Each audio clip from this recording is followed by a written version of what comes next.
Et ya les gens, je vous présente une petite série que je ferai dorénavant, Circus Manga. J'avais pas trop d'idées pour le nom en fait, donc voilà. Ce sera une petite série où je vous présenterai des mangas que j'ai lus et je donnerai tout simplement mon avis dessus, que ça soit en bien ou en mal. Il n'y a pas vraiment de date que je donnerai pour les épisodes, ça sera un peu en mode random. Du coup, si vous avez des mangas à me proposer, n'hésitez pas à le mettre en commentaire. J'essaierai de le lire dès que j'aurai le temps et éventuellement faire une vidéo. Voilà, du coup on va commencer par un de mes mangas préférés, parce qu'il faut bien commencer par quelque part, du coup autant commencer par un manga que j'aime bien. Le Prince des Ténèbres ou Mahou Juneville Remix. C'est un shonen créé par Megumi Osuga et Kotaro Isaka. Ils n'ont fait que 2 mangas, celui dont je vous parle est Waltz, que je vous parlerai sans doute dans le prochain épisode parce que lui aussi c'était un de mes mangas préférés. Et bientôt ils vont sortir un 3e qui est Machine to Soware. Apparu en 2007 au Japon et en 2009 en France, la série compose de 10 tomes et n'a pas d'adaptation en anime malheureusement. Suspense, fantasy, science-fiction sont au rendez-vous. On trouve Ando qui vit avec son frère Juya, ils sont tous les deux orphelins. Ando cache quelque chose, un don. Il peut dire ce qu'il veut aux personnes proches de lui. Oui, comme un ventriloque plus ou moins. Ils vivent dans une ville tranquille, sans aucun problème. Non, en fait, la ville est carrément dans la merde, il y a de la violence et la criminalité dans tous les coins de rue, quasi. Façon de parler, mais voilà, c'est quasi ça. Au point où un groupe d'autodéfense, s'appelant les Grasshoppers, dirigé par une écaille, doit faire régner l'ordre et l'autorité dans la ville. Pour le journal de son lycée, Ando va enquêter sur ce groupe mystérieux et sur leur leader. Savoir si c'est un ange tombé du ciel qui souhaite sauver cette ville ou un manipulateur. Ando se rendra bien vite compte qu'Inukai est en fait un homme calculateur et ses méthodes violentes cachent en réalité de sombres intentions politiques. Ando décide d'essayer de l'arrêter avec comme seule arme son don inconclu. Si vous combattez des monstres, prenez garde à ne pas en devenir un vous-même, car quand vous contemplez l'abîme, lui aussi vous regarde.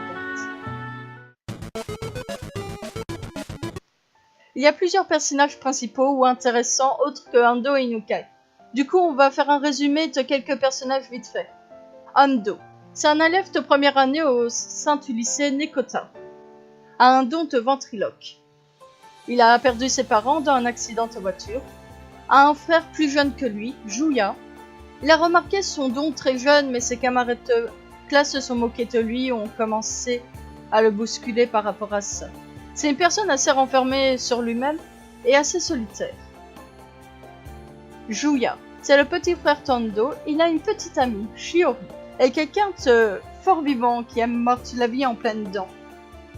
Inukai, jeune fille. Intrigant, on ne connaît pas grand chose sur lui à vrai dire. C'est le fondateur des Grasshoppers, il est très populaire. La cigale.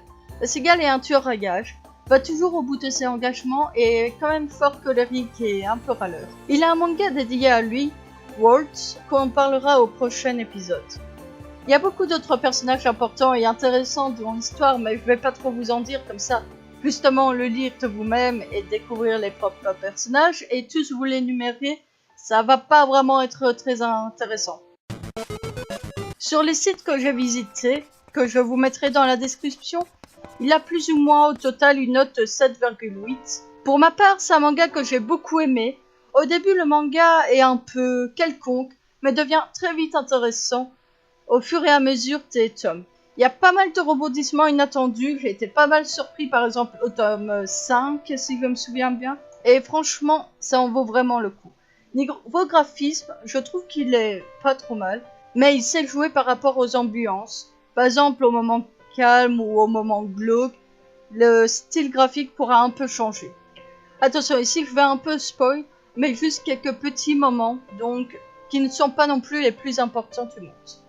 Il y a plusieurs moments qui m'ont vraiment interpellé. Par exemple, Ando n'est pas le plus sociable depuis qu'il s'est fait persécuter quand il était petit à cause de son pouvoir que les autres ne croyaient pas.